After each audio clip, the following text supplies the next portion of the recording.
Saving money on the sly? It just makes you look cheap. When we got married, my husband used to compliment me, saying I was frugal and a good wife. But in just 2 years, he had completely changed. You're poor and not a match for me. Divorce me because I'm living with my rich lover. Oh, really? How rich is your lover? You seem to think you're supporting me. Well, that's a huge misconception. It's a relief that I can save myself some trouble. I'll gladly divorce you. I'm Rebecca, a stay-at-home mom who just turned 30. I met my husband, Zach, who is 2 years older, through a mutual friend 3 years ago. Zach came at me strong and we started dating right away. After a year of dating, we got married. At the time, I was a receptionist at a major department store, and Zach worked as a corporate employee in a large company. It was a marriage that others envied. I left my job after marriage to become a full-time housewife. Zach's mother is a full-time housewife and frugal. It was my husband's wish that I would always be home to make ends meet and support the family. Zach had lived at home all his life until he got married. He said he had never done housework. However, after marrying me, he started doing most of the cleaning and laundry, saying he didn't want my hands to get rough. Every day, I could feel how much he wanted to treat me like a princess and cherish me. Rebecca, you're beautiful, so stay just the way you are. He used to say such things. In response to my husband's feelings, I also made an effort to save and manage our finances. 1 year into our marriage, we were blessed with a cute son. Zach took paternity leave and actively participated in childcare, earning the nickname Involved Father from those around us. For the future, we decided to keep a childcare diary together, and Zach bought a diary made of high-quality paper. At first, he willingly wrote about childcare and our life together, but eventually Zach stopped maintaining the diary after about half a year.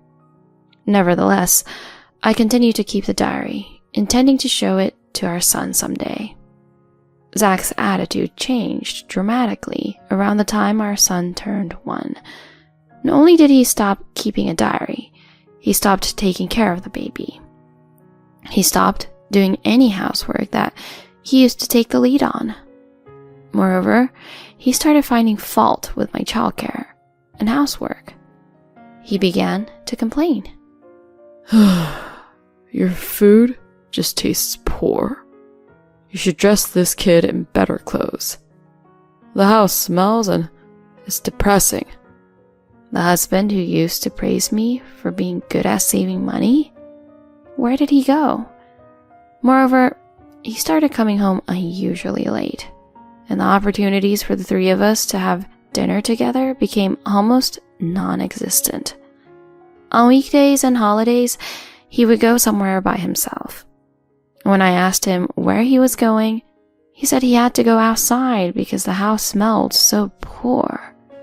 He also kicked my son and me out of his bedroom for crying too loudly at night. I had no choice but to sleep in the living room with my son.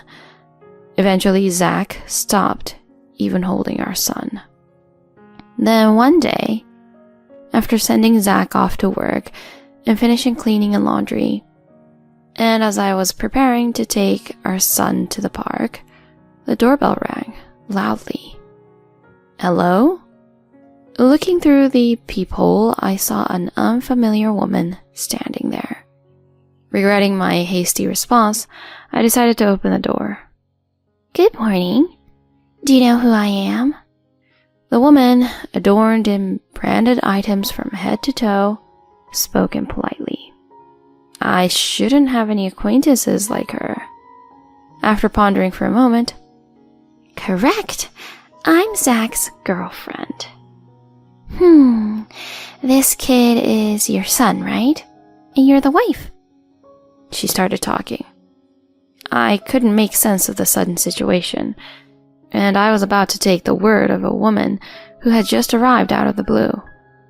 "Anyway, I need to talk to my husband. Could you leave?" But she replied, "I'll stay until Zach comes back. If I leave it to him, it'll take forever." And she refuses to leave. If this kept going on, being trapped in this conversation at the doorway was getting unbearable. I reluctantly let the woman inside. "If you hear my story, you'll probably want to break up. But well, you seem to be short on money and there's a baby, right? You won't leave Zach, will you?" she said. Conveniently, our son started crying. "He's crying, so could you please leave?" I said, but she showed no sign of caring and started talking incessantly. She, the same age as me, turned out to be a president's daughter from somewhere and fell for Zach at first sight, actively pursuing him herself. They quickly grew fond of each other. It's been about 3 months since they started dating.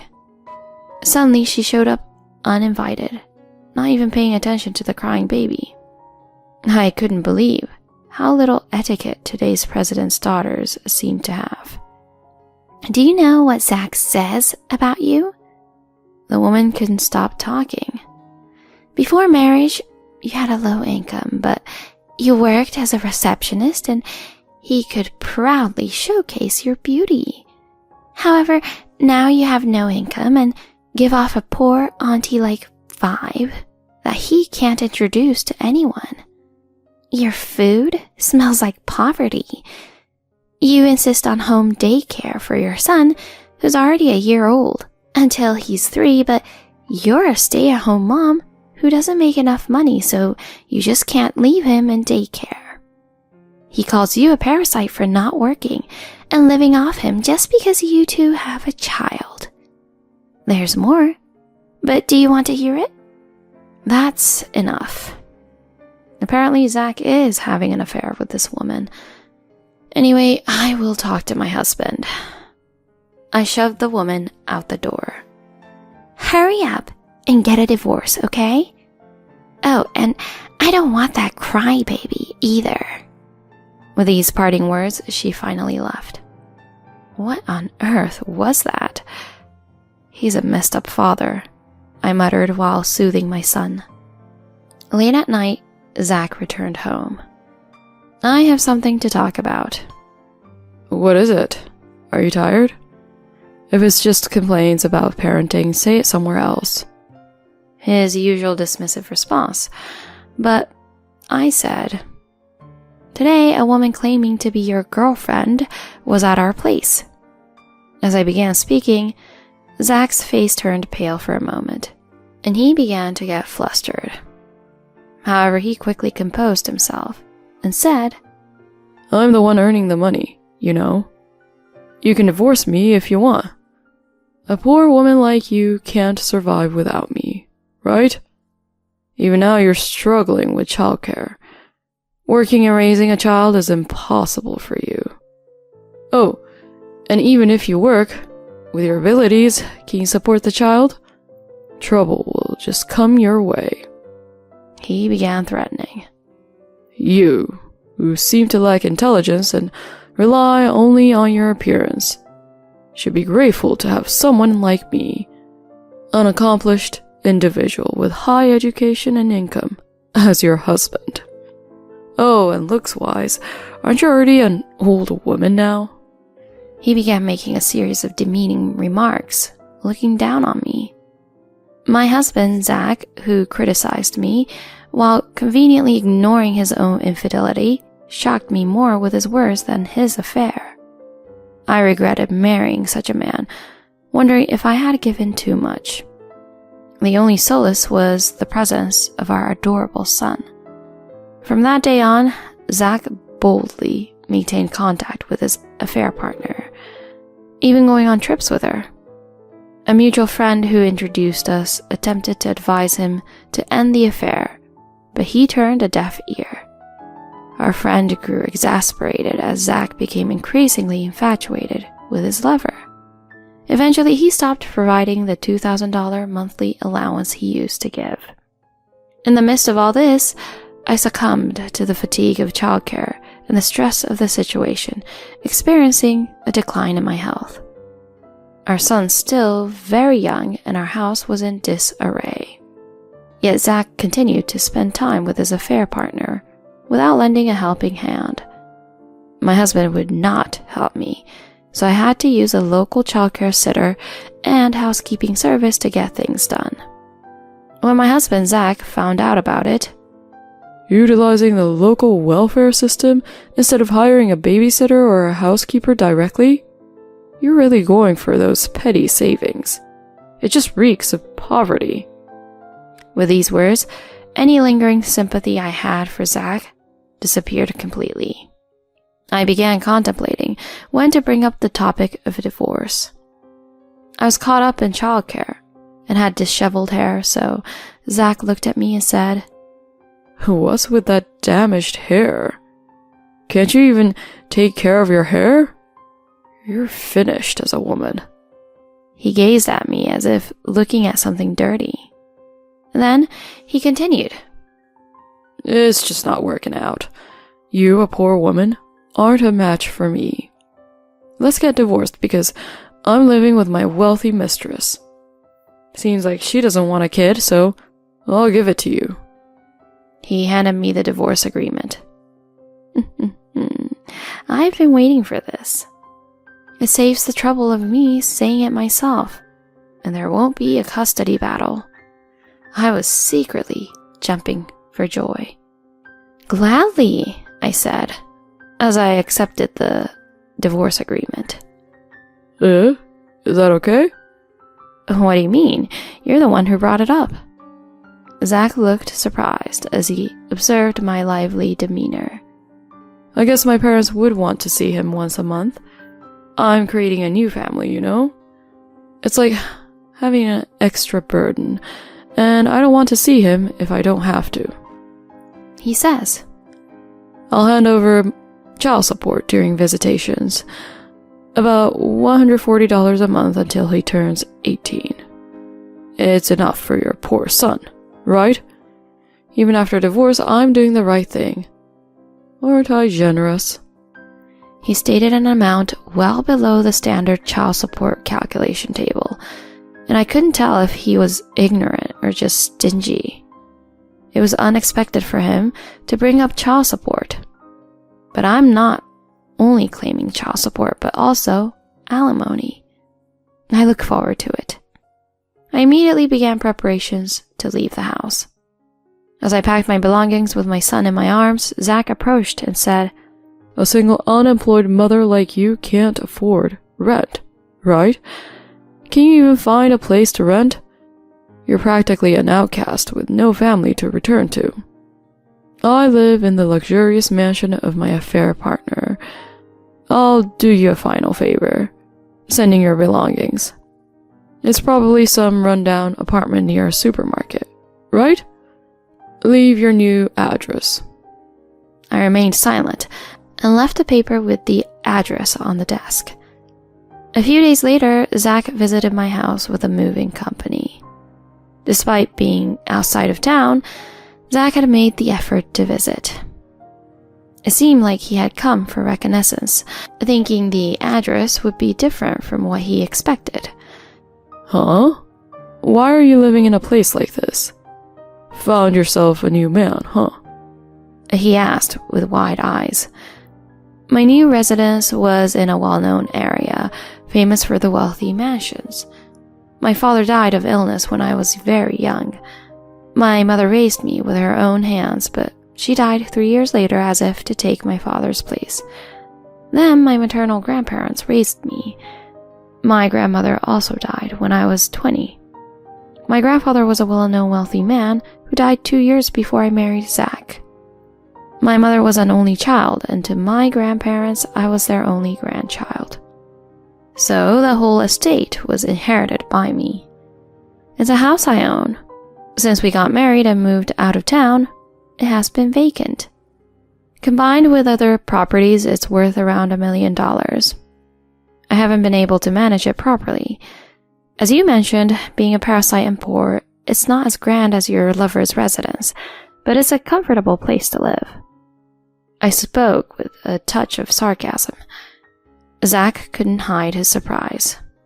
What? What do you mean? He started to say.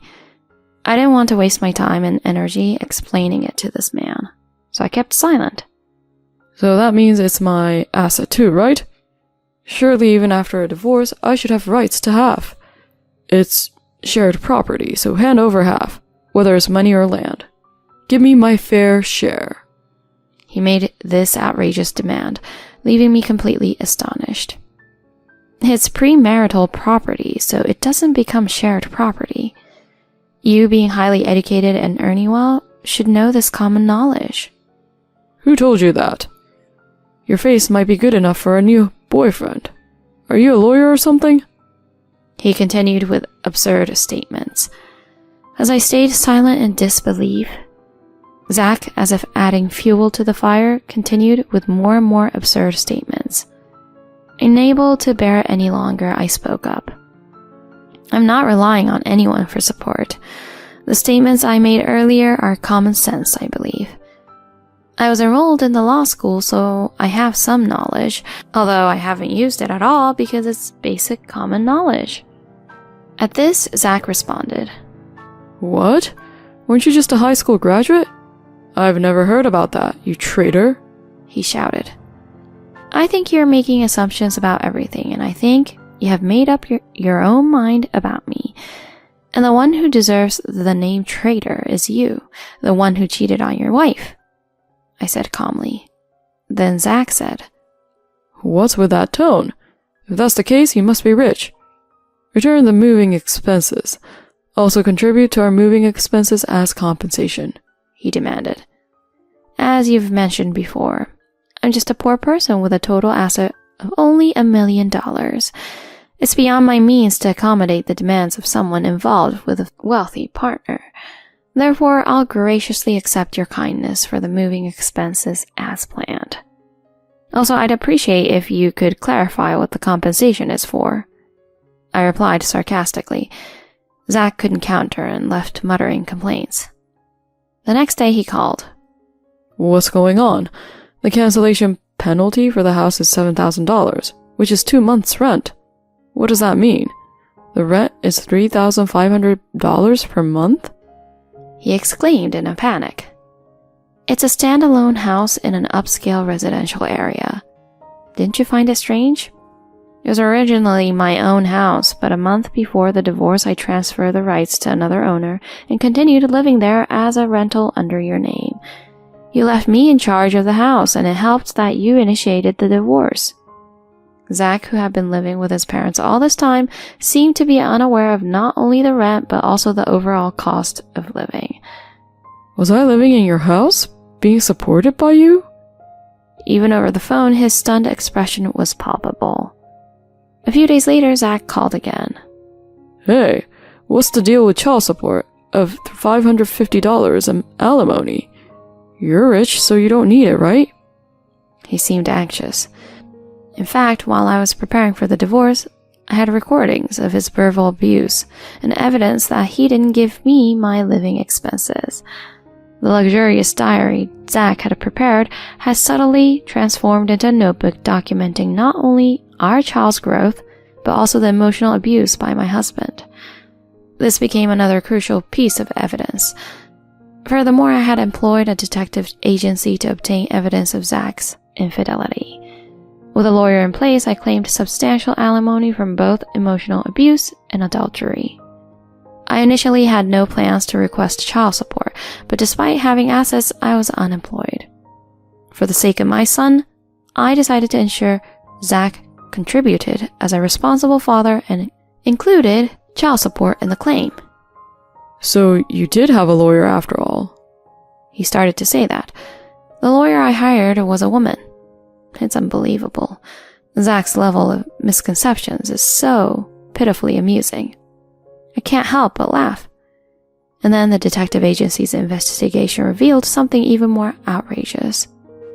The woman with whom Zach was having an affair, the daughter of the company president, was actually a marriage fraudster, and her claim to be the daughter of the company president was an outright lie. She had deceived him, claiming that if they got married, her father, who was the company president, would give them a wedding gift. Falling for the scam, Zach ended up shouldering the entire debt of his cheating partner, who turned out to be a scam artist. However, she disappeared without a trace after the marriage. Zach looked very upset.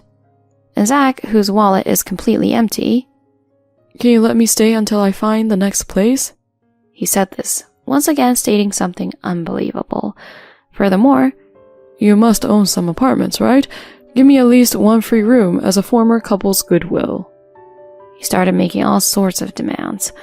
Like a weak dog barking incessantly, Zach kept on barking. Knowing that saying anything would be futile, I remained silent and listened until the end. "I assume you've received the notification. I have retained a lawyer, and it's inconvenient to be contacted in this manner. Please communicate through my lawyer going forward. If you wish to have visitation with our son, please file for visitation mediation." With that, I hung up. I blocked all phone calls and emails. Not having to hear Zach's foolish talk or complaints made me feel relieved. 3 years have passed since the divorce, and there hasn't been any contact regarding visitation. Frankly, I'm relieved. I absolutely don't want my son to meet his father's family, or anyone associated with him.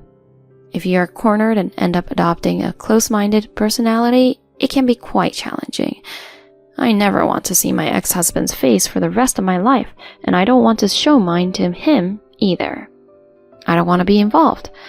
Even now, information about my ex-husband comes through mutual friends. In the end, Zach lost all his assets, had to pay child support for our son, and also paid alimony to me. He's living at home with his parents with a chip on his shoulder. He was fired from his job after getting into trouble at his company due to his highly conceited personality. Despite all the ragging about my appearance, his hair is shaggy and his shirts are always shabby, as he works day and night at a low-paying company. On the other hand, I have built a new house, and I'm living with my son.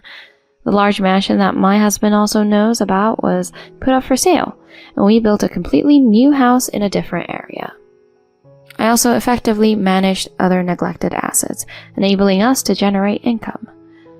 I cherish the precious time spent with our son, who is growing every day, and enjoy each day. Also, I re-enrolled in law school at the same time my son entered kindergarten. I was frustrated when I was younger, but I am studying every day to become a lawyer.